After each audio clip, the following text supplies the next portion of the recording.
হরিণাকুণ্ডুতে সরিষা চাষে ভাগ্যের পরিবর্তন হয়েছে কৃষকদের। ঝিনাইদহের হরিণাকুণ্ডু উপজেলার দিগন্তজোলা মাঠ এখন হলুদের সমারোহে ছেয়ে গেছে। বিস্তীর্ণ মাঠে সরিষার নয়নাভিরাম দৃশ্য দেখে শুধু কৃষকের চোখ নয়, মনও জুড়ে যাচ্ছে। ভোজ্য তেলের আকাশচুম্বী মূল্যের কারণে এবছর উপজেলাটিতে সরিষা চাষে গত কয়েক বছরের তুলনায় ব্যাপক আগ্রহ লক্ষ্য করা গেছে।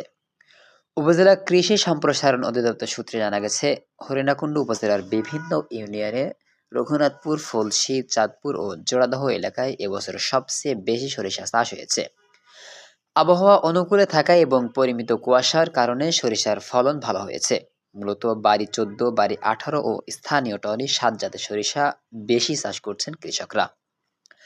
স্থানীয় কৃষকদের সাথে কথা বলে জানা গেছে, আমন ধান কাটার পর এবং বোরো ধান লাগানোর মাঝখানের সময়ে জমি ফেলে না রেখে সরিষা চাষ করা হচ্ছে। একে সাথী ফলন হিসেবে দেখা হচ্ছে।